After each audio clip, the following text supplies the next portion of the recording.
on with this sutta, the two kinds of thought. And where are we? Okay, so we have, this is part of the idea of right effort on the Buddhist path, how to deal with the thinking mind, how to deal with defilements and all of these kind of things. And we have just been looking at how to use wisdom to overcome sensual thoughts, thoughts of ill will, and also thoughts of harming. And we saw the little simile there about how to guard the cows. You guard your mind a little bit like you guard a cow, according to this simile. And then we have this next paragraph, and this is kind of summarizes it a little bit, if you like. And it goes as follows: Bhikkhus, whatever a bhikkhu frequently thinks and ponders upon, that will become the inclination of his mind. If he frequently thinks and ponders upon thoughts of sensual desire, he has abandoned thoughts of renunciation to cultivate the thought of sensual desire. And then his mind inclines to thoughts of sensual desire. If he frequently thinks and ponders upon thoughts of ill will, thoughts of harming, he has abandoned the thought of non-harming to cultivate the thought of harming, and then his mind inclines to thought of harming here. So the idea here is to change the habits of the mind, right? The mind has certain habits. These habits are often very strong, things that come from the past somewhere, not really sure where they come from, but way in the past, and very powerful habits that are often very difficult to change. And this is one of the kind of things about this path, is that one of the things that we need to do is to try to overcome those old habits that are so ingrained in us. And this is one of the things that I often think about when I consider maybe other people, and I think that, they're not really, you want to change others and this kind of thing, which is very common, I think, among humans. You want to change other people, and not kind of, especially perhaps in family life, or people you are close together with. But the reality is that it's difficult enough to change our own habits, right? It's very hard to steer the mind in a new direction. And for that reason, we shouldn't really expect other people to change their habits either. It is often asking too much of people. It actually is a very difficult thing to do. And this is what this practice really is about, learning to change our habits gradually, stage by stage, by frequently thinking and pondering upon those positive thoughts, those thoughts that are heading in the right direction, and then at the same time undermining the thoughts that are going in the wrong way. So this is what this really is about. So you learn, the more you kind of cultivate that thought of renouncing the sensual pleasures, the more you cultivate that, or maybe a better example is the more you cultivate the metta, seeing the good points in other people, the more you actually abandon the thought of ill will, or if you like, the thought imbued with ill will. It's perhaps a better translation, a little bit strange, the thought of ill will. It's more like a thought that has that as a basis, a motivating factor, a thought imbued with ill will, probably better way of putting it, I think, in this particular case.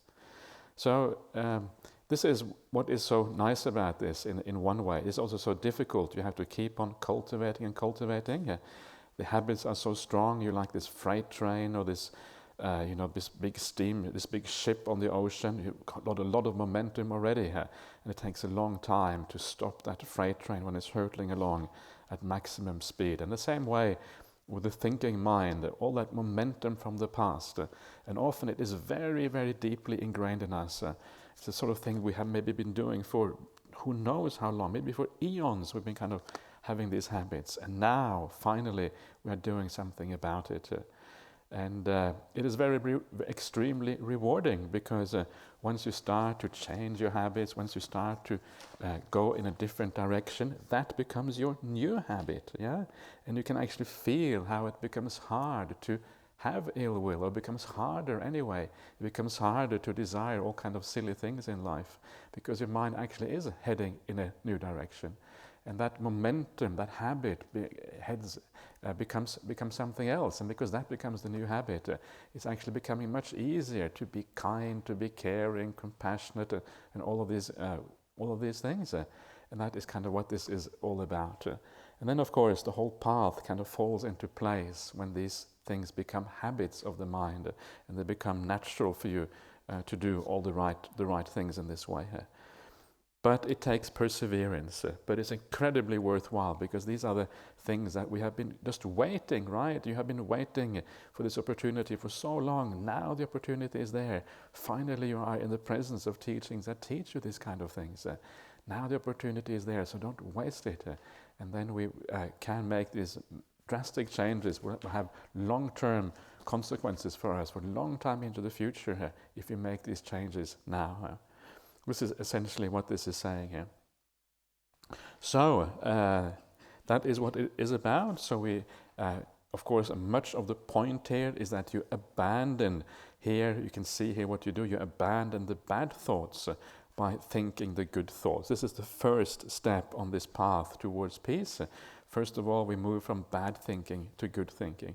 And this is an important point, because sometimes people think that, you can go straight from kind of having a mind which is full of defilements straight to samadhi, and that's impossible. You can't do that. You have to practice these things gradually.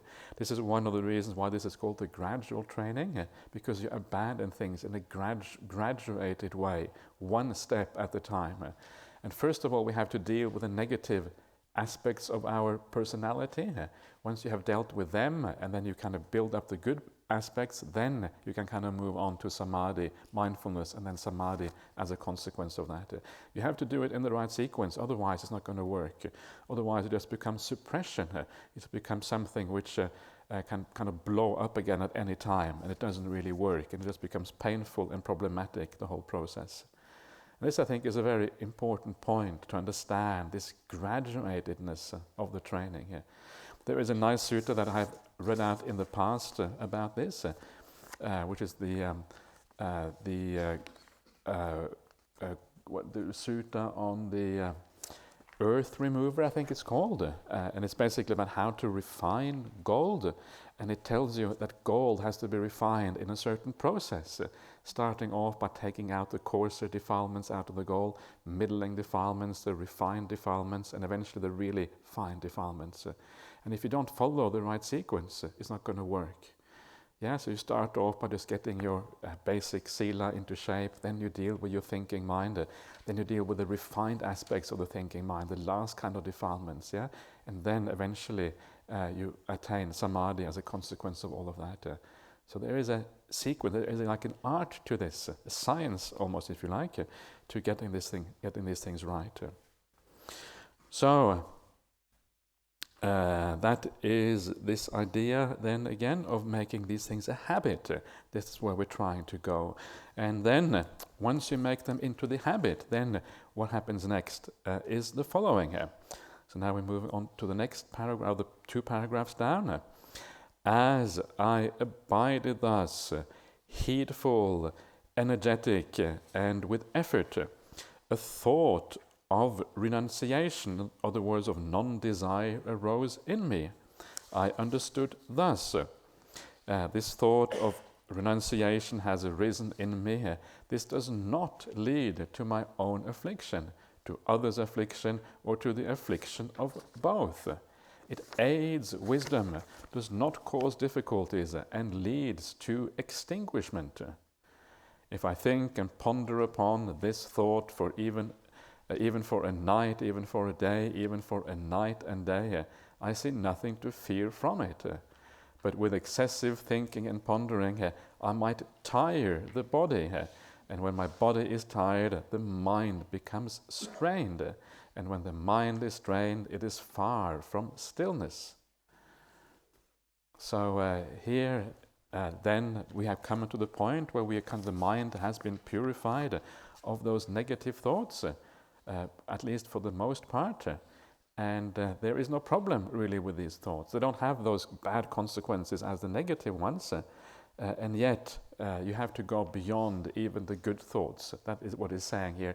If you don't go beyond thinking, thinking itself is a tiring thing that tires you out, tires the body and also tires the mind at the same time. So because it tires you, it means you can't really rest properly, you can't really fully relax. And this is why you want to steady the mind and you want to bring it to samadhi and stillness so you can get that full rest of the mind, making it very powerful. And this is the idea of samadhi, to make the mind very powerful, very strong, to withstand kind of so withstand the difficulties that are involved with insight and all of these kind of things. You get a very, very strong mind when you practice in this way. So this is the idea here, is to strengthen the mind in this way. Otherwise, you cannot really have those insights that you want to head towards, and that becomes the problem here. So you steady your mind internally, you quiet it, bring it to singleness and still it. Why is that? So that my mind should not be strained. And this little sequence, little last phrase you see here, this is one of the standard phrases you see in the suttas that refer to jhanas. So here we're talking about entering the jhanas, the real samadhi on the Buddhist path. And this whole process here of steadying the mind internally, quietening it and bringing it to singleness, that is really something like watching the breath, right? Anapanasati does that. So this is really what that is. And then as a consequence of that anapanasati, if you practice it in the right way, you achieve samadhi. So here you can see the whole path, in a sense, in progress. You see the right effort, how to deal with the thinking mind, and then when you have dealt with the bad kind of thoughts, then you move on to the anapanasati, watching the breath, which is the seventh factor of the Noble Eightfold Path, and then that watching the breath, then if it works properly, gives rise to the samadhi, the jhanas. You see the progress here, and here it is very practically how it is laid out. It's very easy to understand what you are supposed to do here. It's kind of fairly straightforward. And this is one of the nice things about this. One of the slightly strange things, again, I just want to point out again, is this translation here. What it says, it is, what does it say again? A thought of renunciation, or a thought of ill will, or a thought of sensual pleasure. It's rather, I would say, that these thoughts are imbued with these things. This is an underlying motivation for the thought, or an underlying quality of the thought, rather than the thought of ill will, which to me is a little bit strange. In the same way, the thought of metta, right? A thought imbued with metta, a thought imbued with compassion. And this is the words that you see elsewhere in the suttas, that these are the kind of the motivating and the coloring of those thoughts. They're colored by these emotions, if you like. Okay, so that is how that works roughly, and let's move on to the next paragraph. So the same thing again with ill will and with harming. So as I abided thus, heedful, energetic, and with effort, a thought of non-ill will, right? A thought of loving kindness perhaps, a thought of goodwill, a thought of friendliness arose in me, a thought of non-harming arose in me, a thought of being not ruthless, being ruthful arose in me. The word ruthful actually existed apparently back in the 17th century. It's the opposite of ruthless. So ruthful, full of ruth. Ruth is compassion, right? So ruthful is full of compassion. So I understood thus, this thought of ruthfulness has arisen in me. This does not lead to my own affliction, to others' affliction, or to the affliction of both. It aids wisdom, does not cause difficulties, and it leads to nibbana. It leads to vipassana, all of these things. If I think and ponder upon this thought, even for a night, even for a day, even for a night and day, I see nothing to fear from it. But with excessive thinking and pondering, I might tire my body. And when the body is tired, the mind becomes strained. And when the mind is strained, it is far from stillness. So I steadied my mind internally, quieted it, brought it to singleness, and stilled it. Why is that? So that my mind should not be strained. So there you are, same thing again, quite repetitive, but same idea being explained. Now we get the simile again, one paragraph down. Just as in the last month of the hot season, when all the crops have been brought inside the villages, a cowherd would guard his cows while staying at the root of a tree or out in the open, since he needs only to be mindful that the cows are there. So too, there was need for me only to be mindful that those qualities, those dhammas is the Pali word here, were present, that they were there. So now you can relax much more, right? The good qualities have been established inside of you.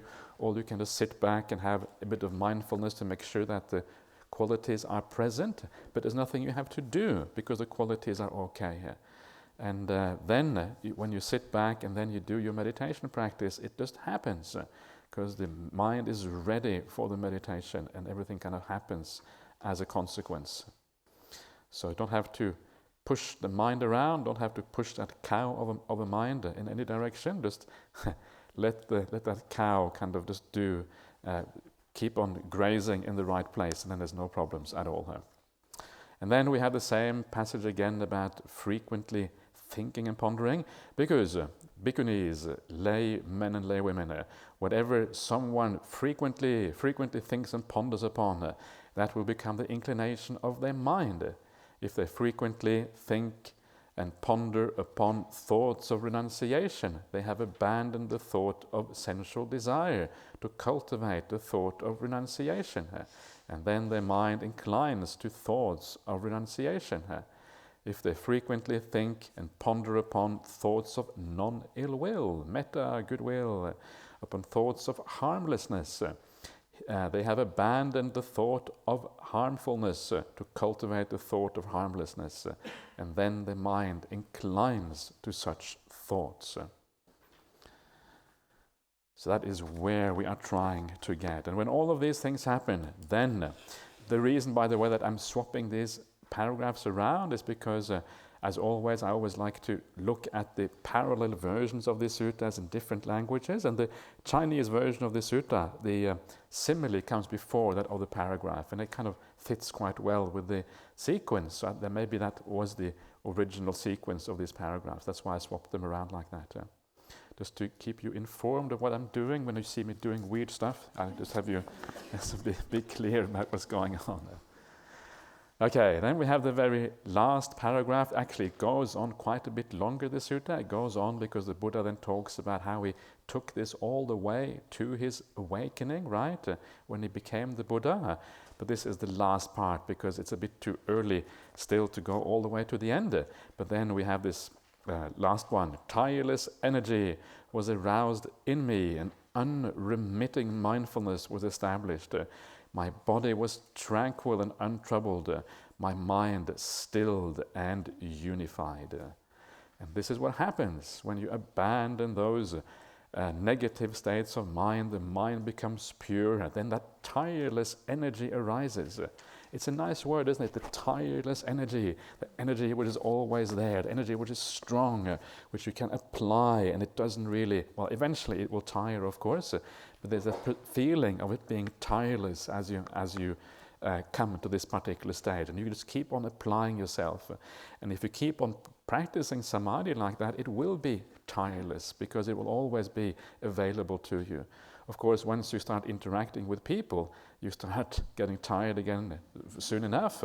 That's the nature of interaction with people. But or even if you practice insight and try to kind of see into the nature of reality, that also can be quite tiring in the sense that it can shock you and then kind of takes you out of that stage. And not only is the energy tiring, this is what I was getting at before is that when you have energy, mindfulness is also very strong, because that energy is a happy state of mind. There's pamodja there, there's a sense of gladness, the energy is strong, you feel energized. Mindfulness is powerful because the present moment has become the pleasant moment. The mindfulness is unremitting. It means that it doesn't slacken, right? There's no slackening in mindfulness. It is always strong, unremitting mindfulness. And then the body is tranquil and untroubled. And this is one of those nice things about meditation practice. When the meditation goes well, the body relaxes, the body is at ease. And many of those troubles you may have had in the body before, even if you have if you have troubles that are kind of more or less permanently there, still those often can disappear after a good meditation session. You come out and your body is really at ease. And it doesn't matter how long you sit. This is the weird thing. You can sit there for 10 hours in one posture. Usually if you try to sit for 20 minutes in one posture without moving, you already feel a few aches and pains here and there. But if your meditation is really deep, you sit in for 10 hours without moving a single hair on your body here. Right? Completely still. And you come out and you feel more at ease than you've ever felt in your entire life. The body is so relaxed, so at ease. There's no problems there. So this is one of the great ways of getting out of chronic pains and chronic problems, is to actually get into those meditations.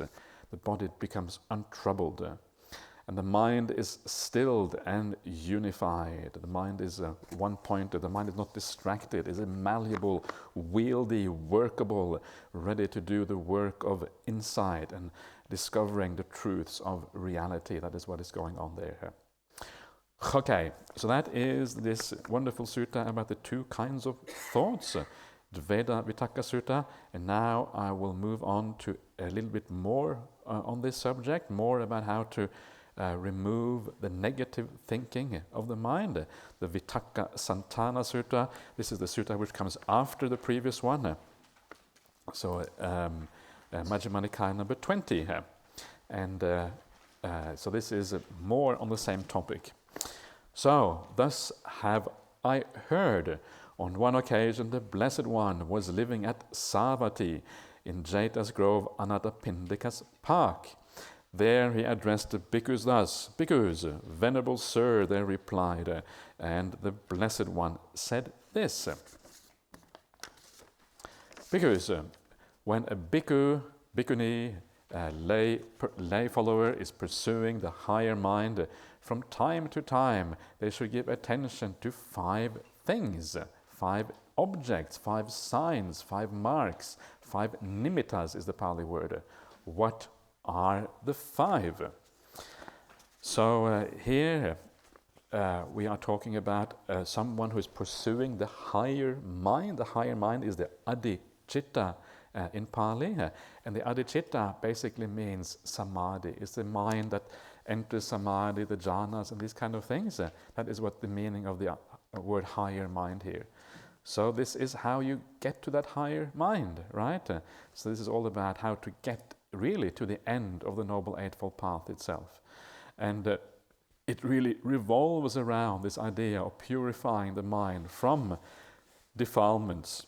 And then based on that, you enter into samadhi. So very similar to the previous one, except here the techniques given are a little bit more expanded than in the previous one. So what are these 5 things, that 5 ways of attending, if you like, that we should use in this particular case? Here, bhikkhus, when a bhikkhu is giving attention to some sign, a certain, an object, if you like. Object is perhaps the easiest way of translating it here. And owing to that object, there arise in him bad, unwholesome, unskillful thoughts, connected with desire, connected with hate, connected with delusion. Then he should give attention to some other sign connected with what is wholesome. When he is giving attention to some other sign connected with what is wholesome, then any bad, unwholesome thoughts connected with desire, with ill will or with confusion are abandoned in him and they subside. Yeah, so what we are seeing here is simply a very ordinary thing in life. Sometimes you see something, it gives rise to desire in you. Sometimes you see something else and you get upset about it. Yeah, depends on the stuff that comes through our senses is what usually tends to be the triggers to trigger these defilements in our mind. And first of all, we should translate these defilements in a better way. Desire is fine.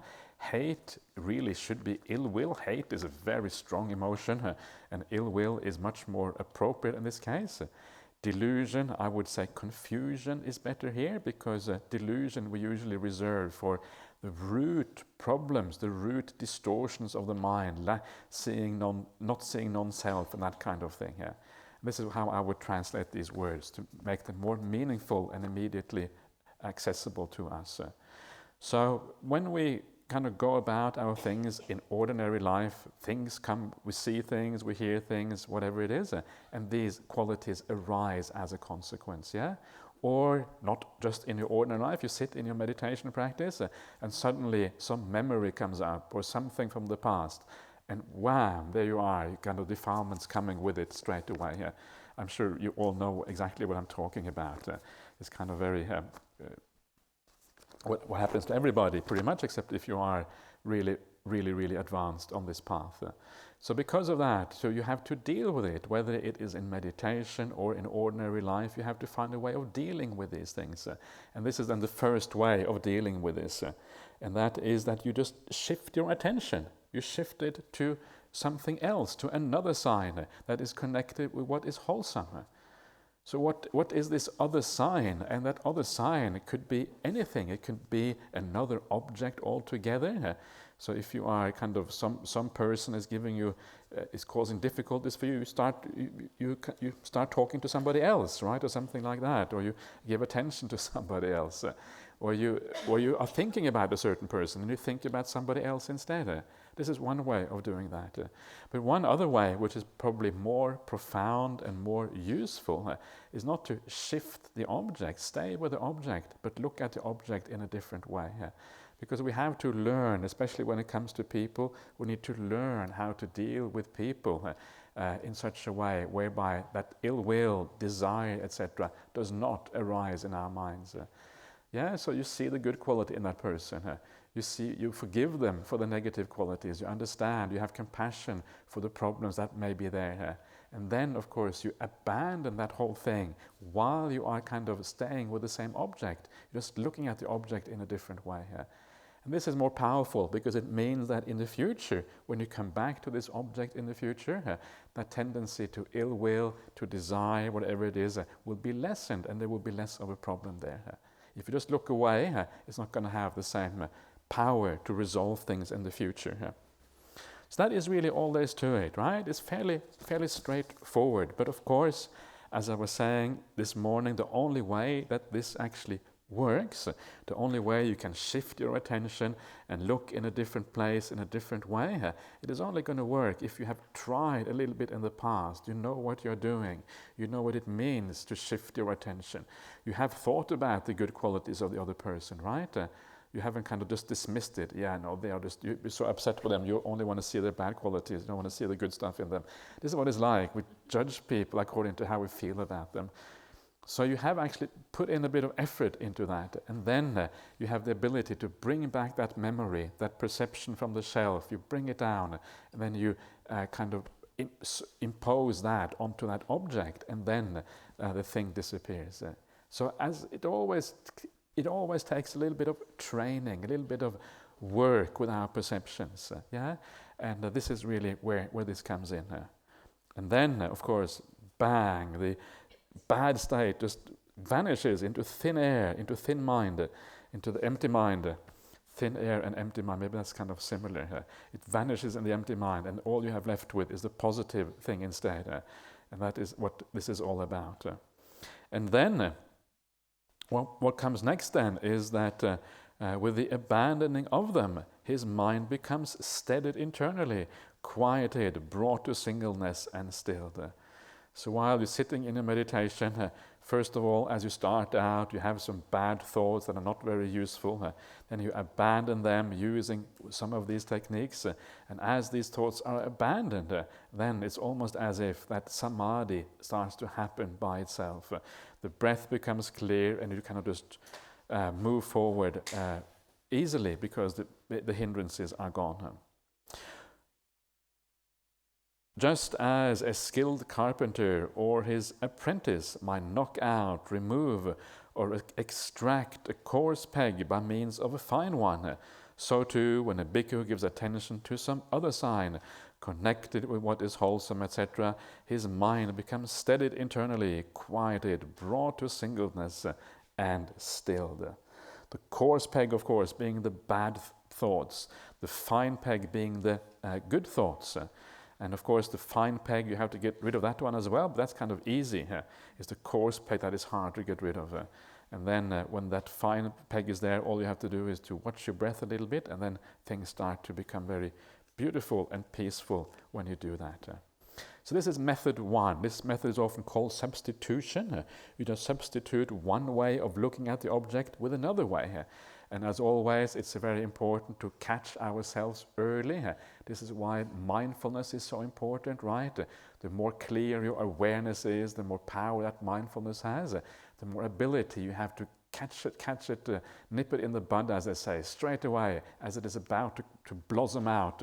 You get it straight away. Once a thought is strongly established in the mind, it's very hard to get rid of. Yeah, once you kind of get really upset with somebody for whatever reason, it's very difficult to get rid of that thought afterwards.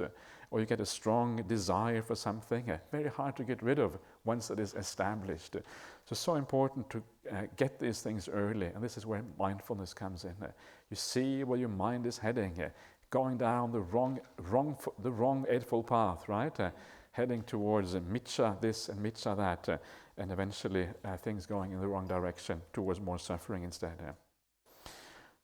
Okay, method one. Method number two, very similar to what we have just seen before, the previous sutta. If while he is giving attention to some other sign connected with what is wholesome, there still arise in him bad, unwholesome thoughts, connected with desire, connected with ill will, and connected with confusion, then he should examine the danger in those thoughts thus. These thoughts are unwholesome, they are akusala, they are reprehensible, they are savajja, they are blameworthy, quite literally here. They result in suffering, dukkha vipaka, right? Vipaka, kama vipaka, dukkha vipaka is the Pali word here. When he examines the danger in those thoughts, then any bad, unwholesome thoughts connected with desire, with ill will, and with confusion, they are abandoned in him and they subside. So this is very similar to what we saw in the previous sutta, and that was all about knowing the danger and the suffering that arises from certain thoughts. And this is exactly what you're doing here.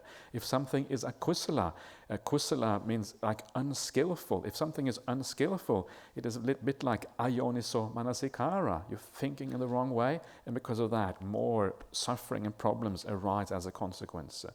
They are reprehensible, it says here. Savajja, blameworthy. They are with fault. They have a fault to them. They are faulty, if you like, and they result in suffering here. So we already saw that in the previous sutta. Yeah. So this is a very similar kind of thing. So remember that when we are looking at these 5 things here, there is a certain hierarchy.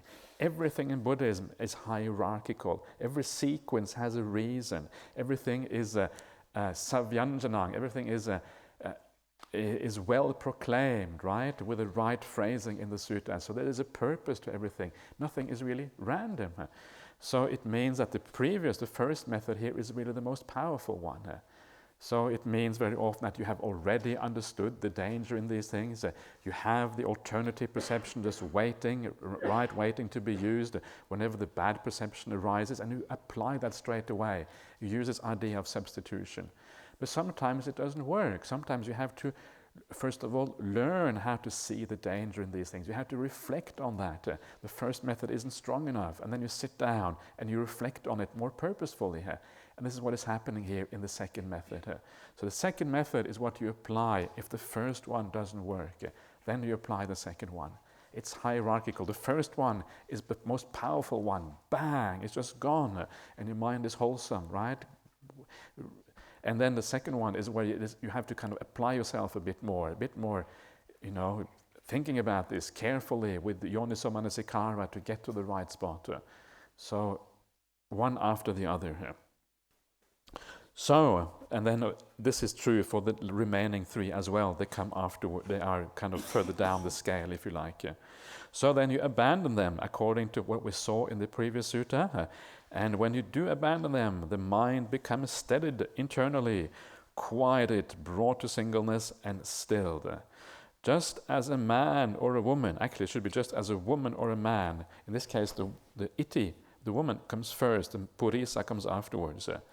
So young, youthful, fond of ornaments, would be horrified, humiliated, and disgusted if the carcass of a snake or a dog or a human being were hung around her or his neck.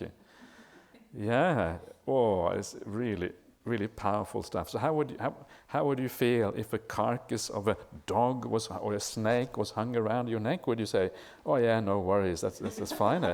Or would you kind of sort of get rid of it pretty fast? You would be pretty disgusted, right? Especially if it is kind of an old carcass and full of all kind of. Sometimes, as a monk, one of the great things about being a monk and being so close to nature is that you see animals dying in the forest all the time. You see the kangaroos dying, right? And you see them, how they rot. And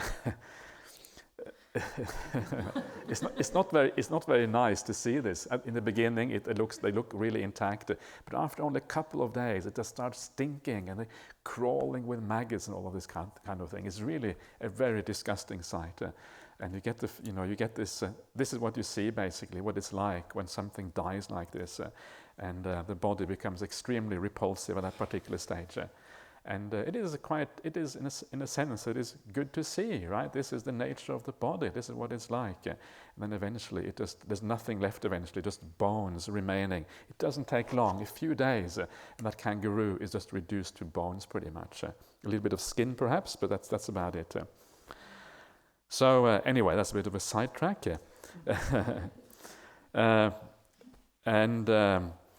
So this is what you do. You remember that you should see these bad thoughts as that, right? As a carcass of a dog. And it's fascinating because, it's so hard to see those thoughts like that. When you get angry with somebody, you feel that you are in your right to get angry. They have done something bad. Of course you have to get angry, right? They are stupid. You need to tell them off. Somebody's got to sort them out. If nobody else is going to do it, you're going to do it.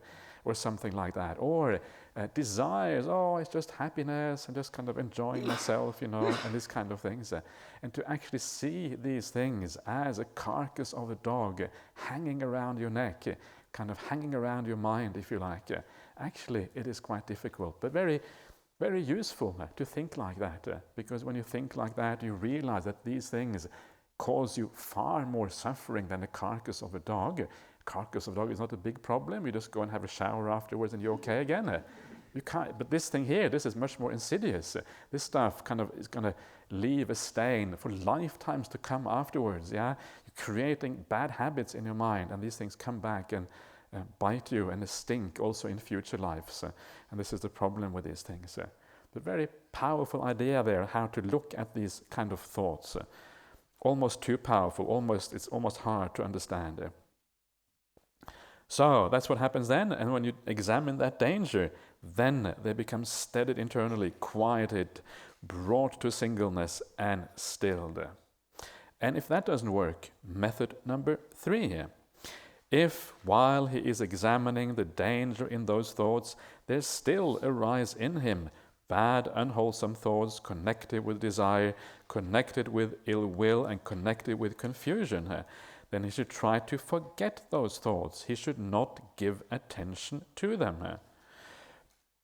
When he tries to forget those thoughts and does not give attention to them, then any bad, unwholesome thoughts connected with desire, with ill will, and with confusion are abandoned in him and subside.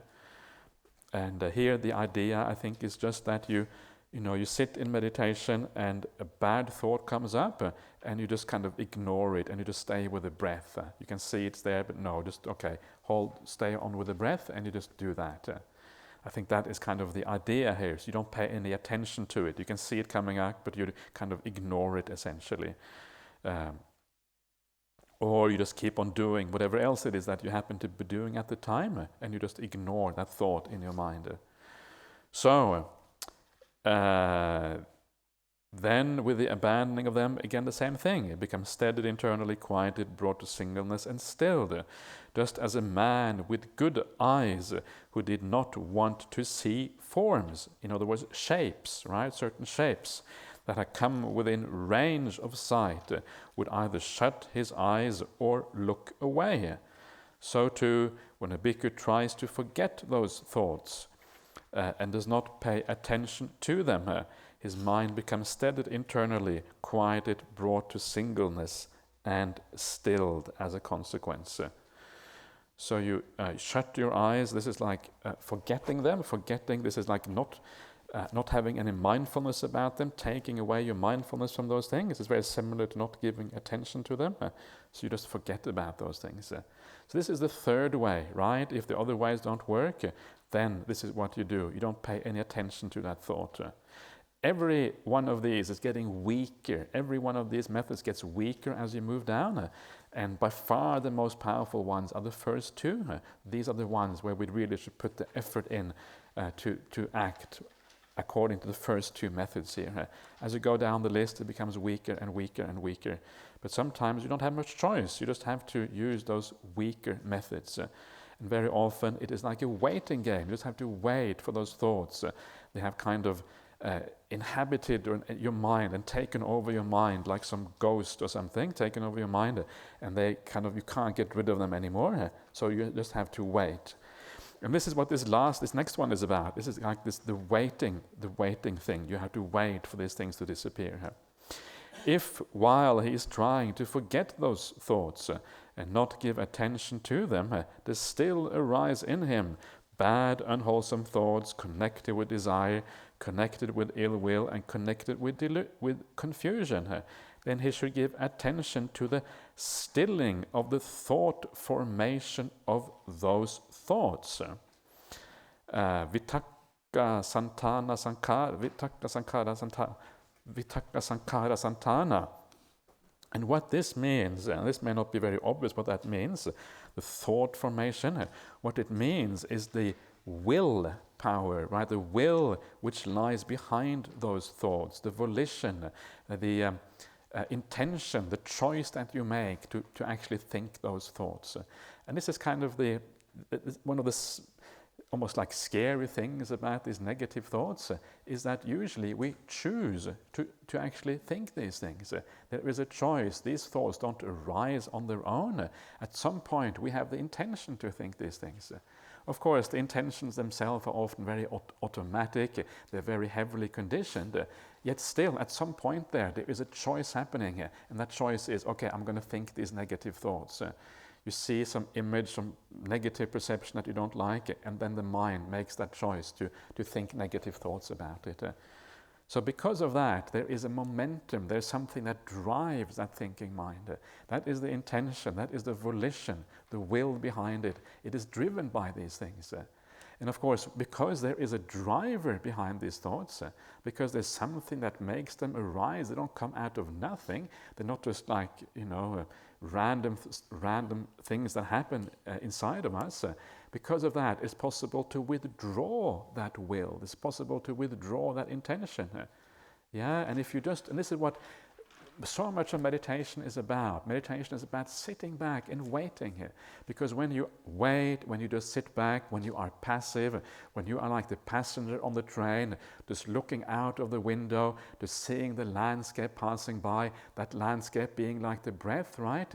when you do that, there is no intention there is no will, there is no effort, there's nothing that drives you anymore. And because of that, things tend to calm down. Because all of this thinking, all the stuff is driven by our intention. So by being passive, you're not driving it anymore. Yeah? And this is what is happening here. So you're understanding back, trying to be aware, trying to be mindful, and then things calm down all by themselves. This is the idea here. And this is the idea that lies behind so much of meditation practice as well. The ability to be passive, the ability to be aware. So all of these things, they need to be fed all the time to sustain themselves. And by not feeding them, by being passive, they pass away. So the thought formation, literally here, is the will behind the thought. That's what it means. So you still the will, you still the volition, you still the intention behind the thinking mind. That's the meaning of that. When he gives attention to the stilling of that thought volition of those thoughts, then any bad, unwholesome thoughts connected with desire, connected with ill will, and connected with delusion, they are abandoned in him and they subside. With the abandoning of them, his mind becomes steadied internally, quieted, brought to singleness, and stilled. Then we have the simile. Just as a man walking fast might consider, why am I walking fast? What if I walk slowly? Yeah, so this is like the mind. The mind is running all over the place. Why am I thinking so fast? Maybe I can think a bit more slowly. And he would walk slowly, and then he might consider, why am I even walking slowly? What if I stand? And he would stand. Then he might consider, why am I standing here? What if I sit? And he would sit. And then he might consider, why am I sitting? What if I lie down? And he would lie down. By doing so, he would substitute for each grosser posture one that was subtler.